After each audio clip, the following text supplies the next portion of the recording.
Inferno Girl Red, Book 2, Issue number 1 from Image Comics. Been a long time since I've covered Inferno Girl Red, hasn't it? According to League of Comics, the last issue dropped in early 2023. Let me repeat that. Early 2023.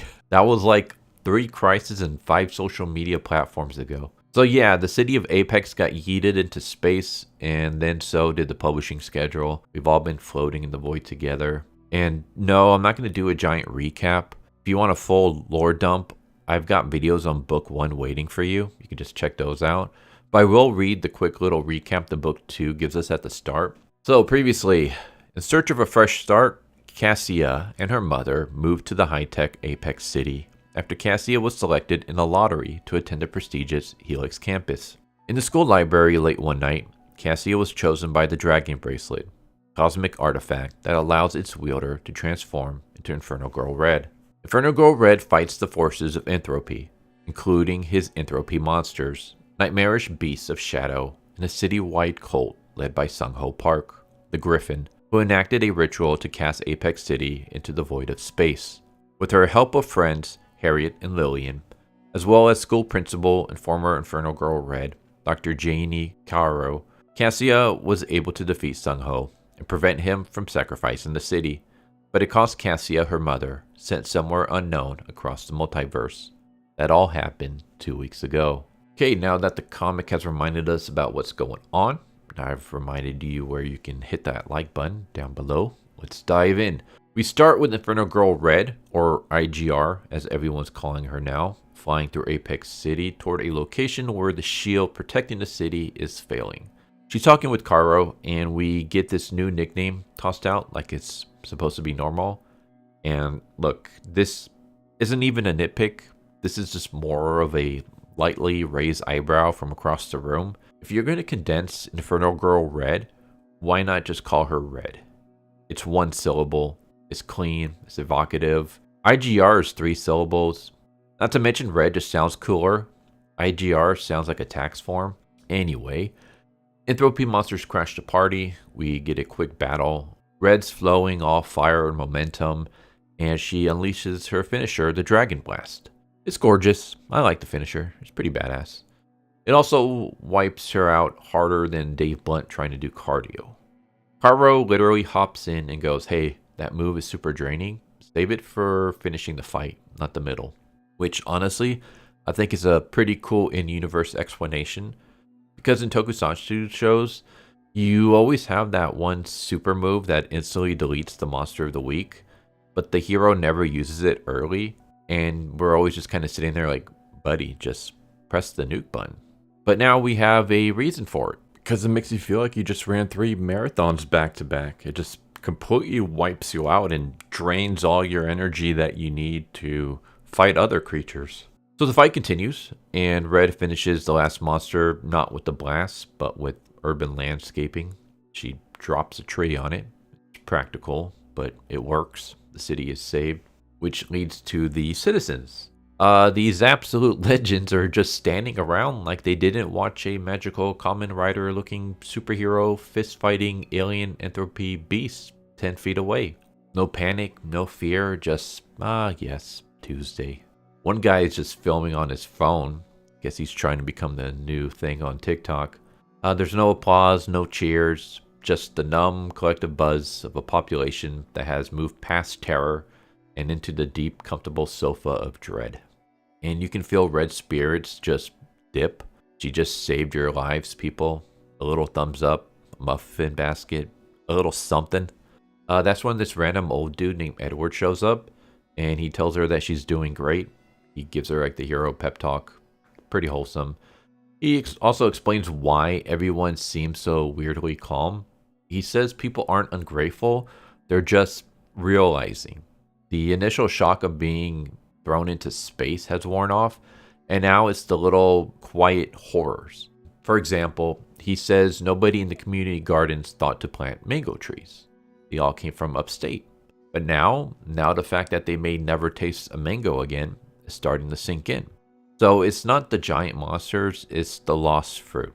It's the phantom flavors of life that might be gone forever. The weight of all that, that's the anchor of their hope. The little things. that they never thought that they would miss, but now they're missing.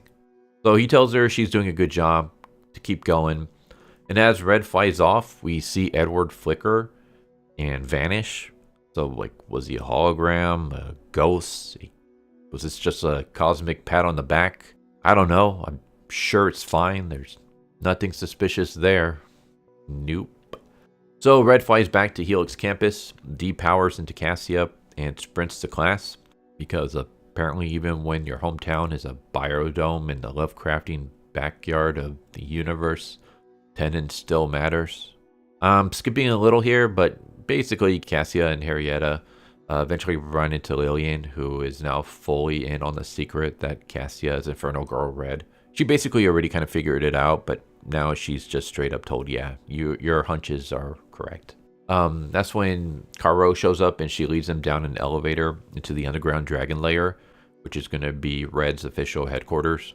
In the center is this mini sun called the Green Sun, and it's not a nuclear fusion or anything like that. It's emotional fusion. Caro explains that it's the manifested, concentrated belief of every person in Apex City. Their hope, their resilience, their determination to wake up and not immediately scream. That is what powers the shield. It's not reactors, it's not magic crystals, it's collective, fragile human feeling. And you might say that's cheesy, and you'd be right. It's the big metaphorical cheese wheel that sounds like someone distilled a motivational poster into a power source. But it's kind of a brilliant cheese because it externalizes the stakes. Every time Cássia screws up, every time public faith wavers, that sun dims. The oxygen thins. It makes heroism not just about punching, but about perception. And it's kind of stressful just thinking about it. Which is why Caro's next request is kind of messed up. She needs a rare mineral to find Cassia's missing mom. The last known sample is in the Apex Natural History Museum. So she needs Cássia, the city's literal beacon of hope, to become a cat burglar. Don't get caught, Caro says. No pressure, just the fate of the city's morale in your hands. Meanwhile, across town, we check in on Thomas Park. His father was the villain from book 1, and his father is dead because Cássia ended up killing him in the last issue. Well, he ended up kind of blowing himself up, but Cássia had some involvement. Anyways, Thomas thinks that it was just an accident, and that's when we have Miss Moretti enter, and let's be real, she looks like if Marvel's Rogue aged like fine wine and got a doctorate in ominous foreshadowing. This is the MILF of Mayhem. She slides Thomas his dad's gauntlet and tells him his father was murdered and points his rage squarely at Infernal Girl Red. Speaking of, we cut to Red breaking into the museum with support from Caro, Henrietta, and Lillian. She finds the mineral, she pockets it, and immediately gets attacked by the Griffin, who, by the way, looks like absolute Batman. Maybe it's just me, but this looks just like absolute Batman. Even the chest symbol and everything is pretty similar. But anyways, Cássia is kind of freaking out because as far as she knows, she already killed the Griffin. She has no idea that it's Thomas under the helmet. And so now she's trapped in this museum, and Henrietta's in her ear saying, the cops are incoming. Also, you can't let him wreck the museum for obvious normal reasons, but also because every shattered artifact is another chip in the city's collective psyche.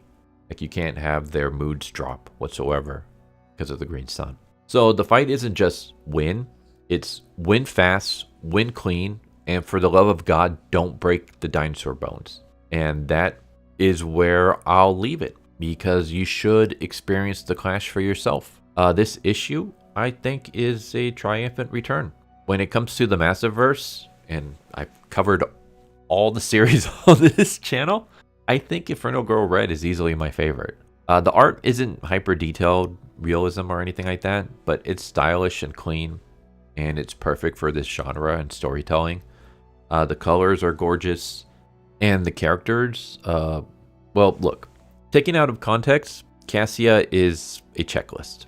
She's a minority female lead with vitiligo. She's queer, she's the chosen one. You've seen the blueprints for 1,000 terrible luxury girl boss stories. But here's the difference. Cássia is well written. She's not perfect. She's not unbeatable. She gets wrecked sometimes. She struggles. She doubts herself. She messes up. She worries about consequences. She's not condescending. She's not a jerk. She's generally likable. In fact, she's easily my favorite character in the whole Massiverse. Even the supporting cast is pretty good, though I would like to see more of them. I think they're just a little too background-ish for now. But yeah, I'm glad Cássia is back. I'm glad that Apex City is still floating, fighting, and trying to remember the tastes of mangoes. Hopefully we get more than just 3 issues this time, because this, in my opinion, is the best series in the whole Massiverse. So yeah, I'm so glad to see it come back, and it's off to a good start in my opinion. I like this issue a lot. I highly recommend checking it out. But I hope you enjoyed the video, and hope to see you next time. Take care. Later. Thank you for watching my video. I hope you enjoyed it. If you didn't, I still want to thank you for watching it this far, and I hope the next one is more to your liking. With that said, thank you once again, and I hope you guys and gals have a good one. Later.